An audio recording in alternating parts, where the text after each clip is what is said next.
everyone. I hope that we're doing well. Today we're solving a very simple question on income statement.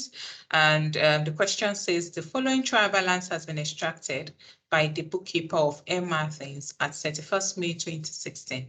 We're given the trial balance and we're given the inventory as at 31st. So that's our closing inventory. And we're told to prepare the income statement for the year ended, as well as the statement of financial position. In this particular video, we'll be preparing the income statement. So let's get started. So this is our income statement template, our simple template. So where we usually have our sales, our cost of sales, our gross profit, and eventually our net profit, right? So let's get started. So at the upper part, we need to first calculate our sales figure.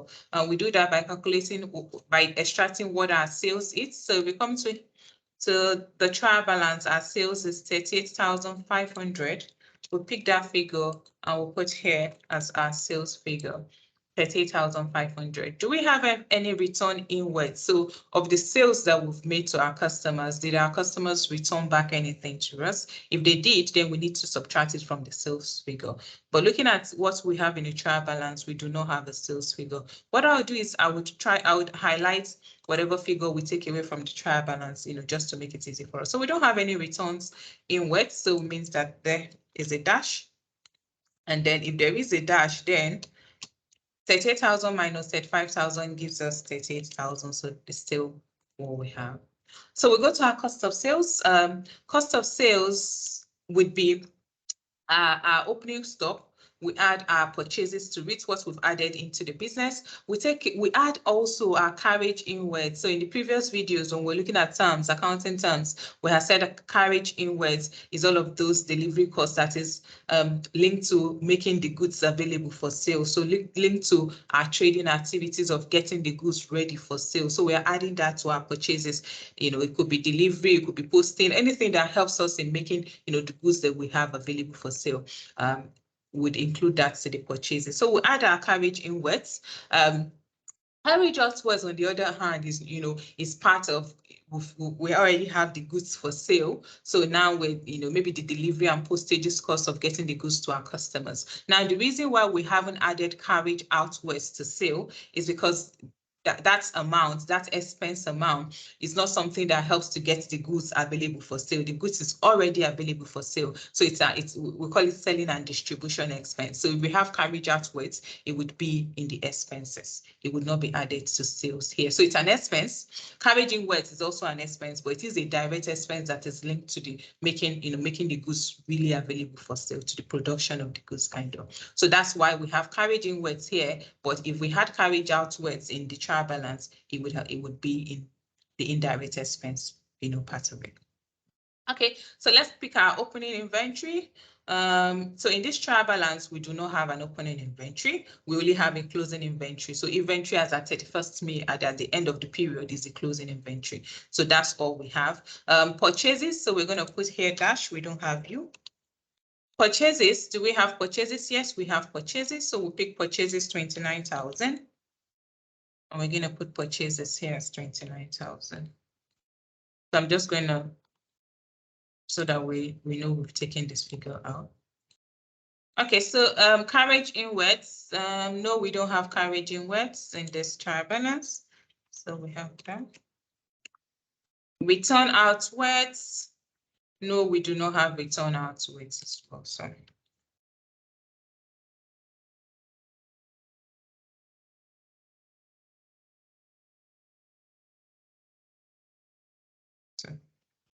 We don't have return outwards. So we add up everything together here and subtract, our return outwards, we still have 29,000. So here we have, 29,000 as the cost of goods available for sale. So this is the cost of goods available for sale. From it, we take away our closing stock to tell us, cost of goods sold.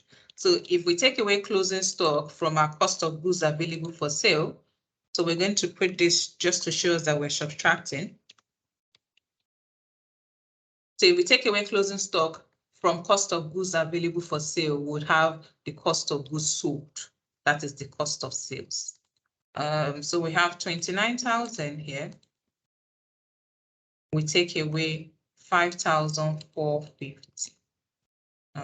So 29,000, and we take away 5,450. And here we have 10,900. No, that couldn't be. So 29,000, take away 5,450. We have 23,550. Now that looks more like it. So, and that should be our cost of sales. That's 23,550. And that is our cost of sales. Cost of sales. Okay, so our gross profit is sales less cost of sales. That will give us our gross profit. So if we take, so we're going to be subtracting this from our sales.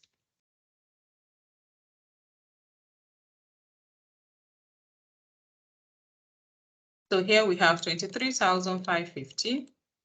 Oh no, we take 38,500 and we take away 23,550. And we have 14,950. So here we have 14,950 as our gross profit. So we have our gross profit. Gross profit is sales less cost of sales.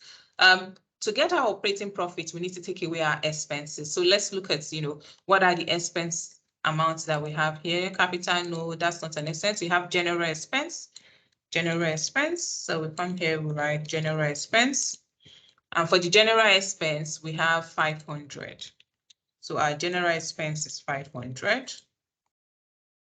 So we're going to just highlight that to show us we've done that. Sales, purchases, trade receivables. So sales, no. Purchases, no. Trade receivables, no. Trade payables, all these are balance sheet item. So we have heating and lighting is an expense. If you haven't watched the video on accounting terms, please watch that where we had discussed, clarified what an expense is, what an asset is, what a liability is, and all of that. So here our heating and lighting is 1,500. So we'll bring that here. And then we have our rent. Rent is also an expense. So rent. And our rent is, so this we have done this. Here our rent is 2,400. 2,400. So we're going to add up these three items. Those are the only expenses we have in the trial balance. So here we have 500. We add 1,500 and we add 2,400. And that gives us 4,400. That gives us 4,400. So we're going to take that as our expense figure. That's our total expense figure, 4,400. 4,400 is our total expense figure. So we're going to take this expense away from the gross profit to get our operating profits. So if we come here and take, so we have our gross profit will be 4,950. We take out our expense figure, and that gives us 10,550. So our operating profit hence is 10,550. To get our net profit, if there are other income, we add that to operating figure. So do we have any other income? No, we're not told. We've taken this as well as our closing. So I need to. We don't have any other income, so it means other income here in this question is nothing. So 10,550 remains then our net. I hope this is clear. In the next video, we'll be looking at preparing the statement of financial position. I'll see you then.